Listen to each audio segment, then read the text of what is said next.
saya ingin ke Bang Noel. Bang Noel, tadi ya Bang Noel mengatakan di awal bahwa ini bagus untuk memberikan peluang kepada generasi muda, kaum-kaum muda untuk memimpin. Tapi ternyata ada kaum muda yang mau turun ke jalan, Bang, protes soal hasil uji material MK ini. Iya, yang dia protes kan hasilnya, bukan substansinya.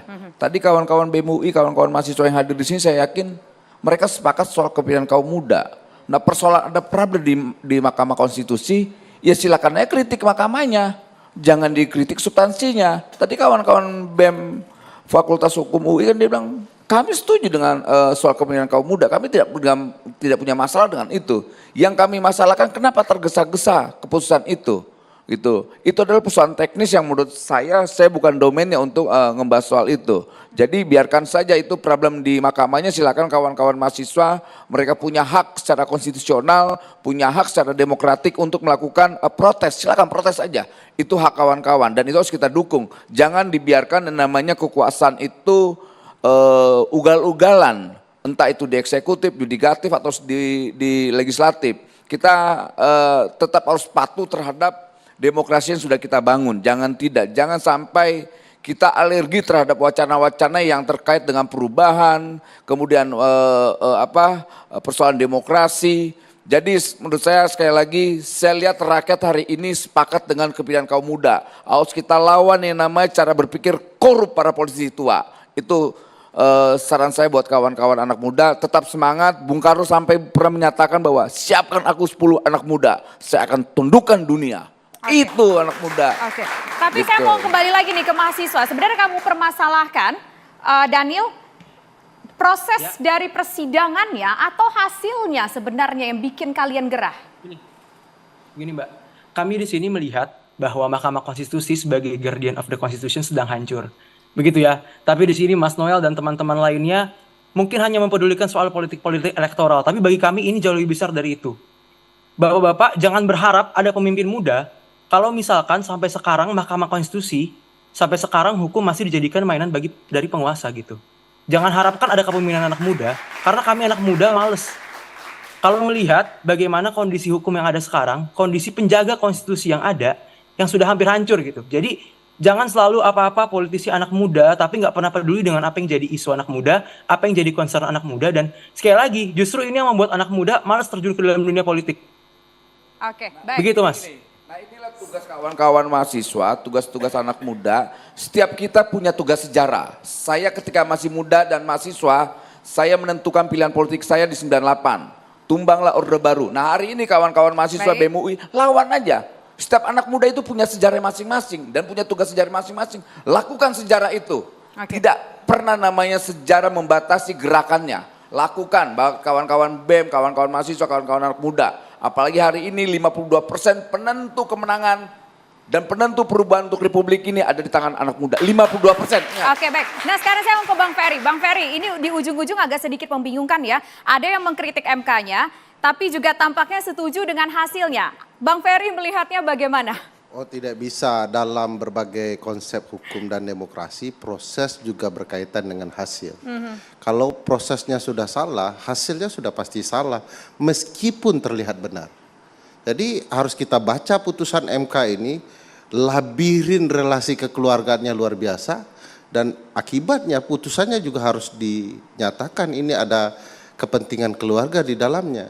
Yang saya dan mungkin yang lain maksud soal dinasti politik itu jelas ya. Dalam berbagai referensi, silakan buka referensi, kalau sudah bicara political dynasties, yang dimaksud dalam buku adalah politik kekerabatan kekeluargaan. Iya, masalahnya besar karena itu bukan pilihan kita. Bang, jadi kan diceritakan dalam buku itu adalah kalau memberi ruang-ruang lebih banyak untuk kepentingan keluarga daripada kepentingan umum itu salah. Yang kita permasalahkan, tunggu dulu. Sebentar Bang Noel, kita dengar dulu. Silakan. Keluarga istana pasti. Yang mana keluarga istana biar kita tahu. Baik itu Gibran, Kaisang, Bobi, semua ada. Kepentingannya apa? Penting sekali bagi demokrasi. Saya mau jelaskan. Kalau konstitusi kita bilang setiap orang berhak berpartisipasi dalam pemerintahan, itu artinya Negara harus memberikan ruang yang sama bagi setiap orang untuk berpartisipasi dalam pemerintahan. Kalau kemudian apa yang diputuskan MK, sistem politik kita memberikan ruang kepada generasi tertentu karena relasi kekeluargaan, itulah political dynasties. Kita tidak sama sekali membicarakan monarki sistem, karena itu bukan sistem kita. Bapak ibu bangsa kita sudah wanti-wanti, termasuk Bung Besar, Bung Karno. Seluruh ibu bapak bangsa kita bicara, kita tidak akan memilih sistem monarki karena itu bukan pilihan kita. Kita juga tidak pilih pilihan barat, tidak pilihan timur, tapi pilihan kita sendiri sebagai negara merdeka.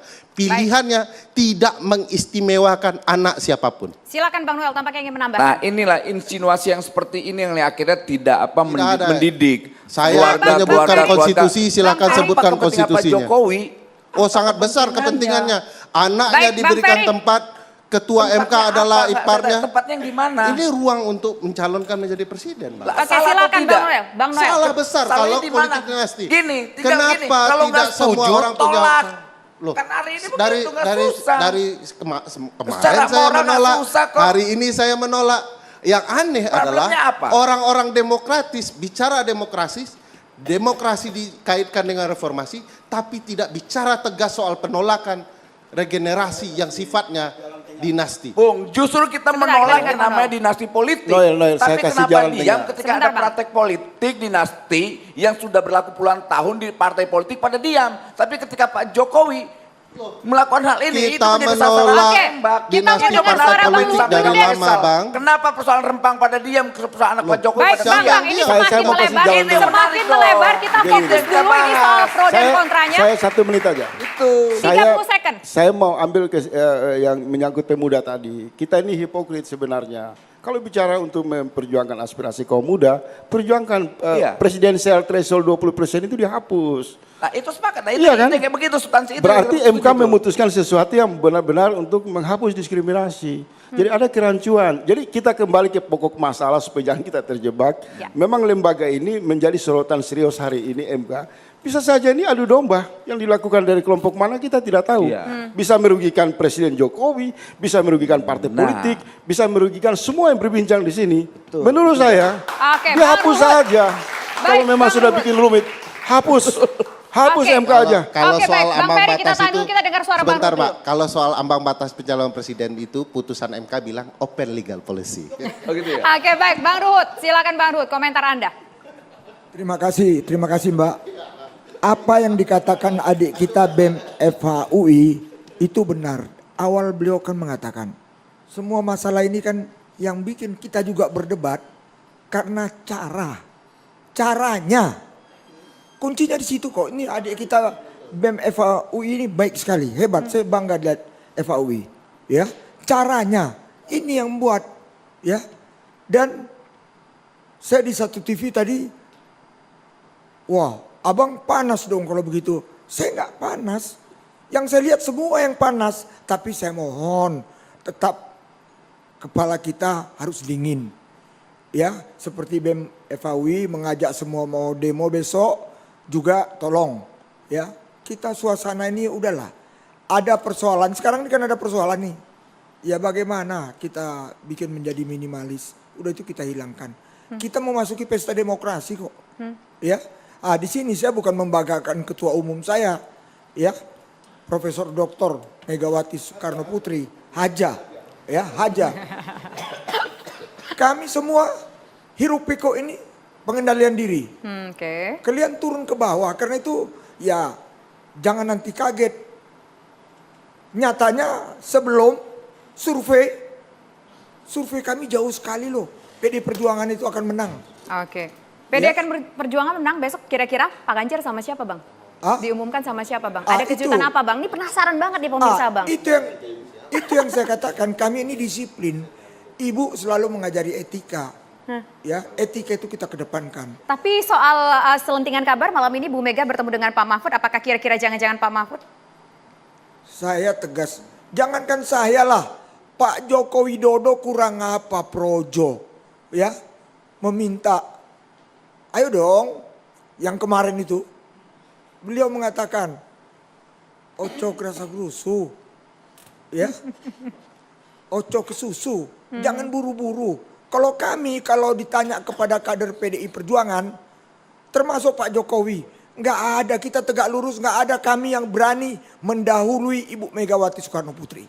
Oke, baik. Sekarang saya ingin ke Bang Riza Patria. Bang Riza, melihat polemik ini, apakah kalau saya tadi juga sempat berbincang di program sebelumnya bahwa tampaknya ini mengencourage Gibran Raka Buming Raka. Nah, dengan kondisi seperti ini, mendengar suara ada rencana mau demonstrasi dari mahasiswa tanggal 20-an begitu. Kemudian juga ada yang kontra mempertanyakan proses mekanisme sidang ini. Apakah tetap akan pada Gibran?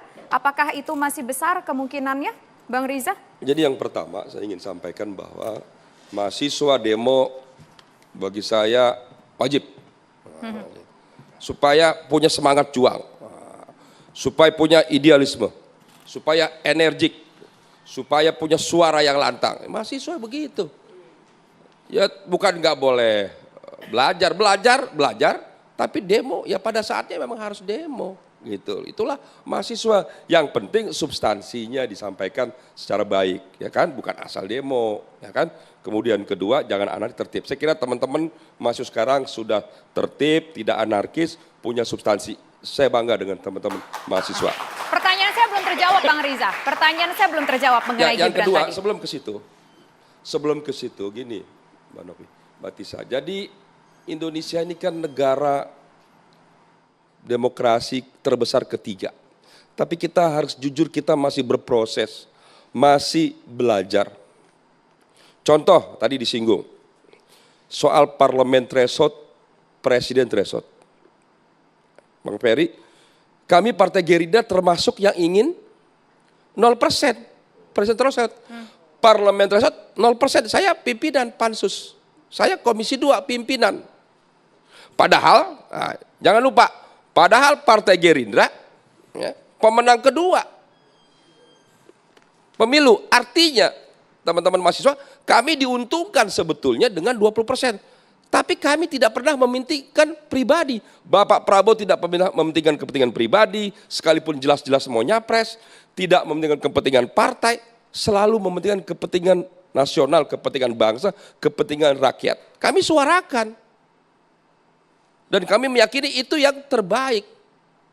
Kami berbeda yang dengan PDIP umpamanya, dengan Golkar umpamanya, nggak apa-apa. Itu dinamika, itu diskusi. Tapi ketika diputuskan oleh satu regulasi, oleh undang-undang, ya kami harus patuh. Itulah warga negara yang baik. Itulah, sebentar, itu partai politik yang baik. Baik. Jadi kami patuh dan taat. Ya. Saya pertanyaannya sederhana. Kalau benar Gerindra ingin memperjuangkan aspirasi kaum muda, kapan Ketua Umum Gerindra dipimpin kaum muda? Di internal dulu. Sederhana jawabnya. Bapak Prabowo itu cek sejarahnya. Sejak dulu hingga hari ini selalu mendidik, membina, menyekolahkan, bahkan mohon maaf, memodali usaha sekolah ke sekolah-sekolah di seluruh Indonesia, ke luar negeri. Jumlahnya banyak sekali. Baik. Ketua umumnya, Ya, posisi ketua nanti umum. dulu. Yang kedua, ini karakter dulu, sifat karakter, sikap beliau. Beliau selalu memberi kesempatan yang luas. Lihat di Partai Gerindra, banyak anak muda, motor penggerak partai anak-anak muda. Orang-orang tua senior di Partai Gerindra, Tut Uri Handayani. Kami kembali sesaat lagi.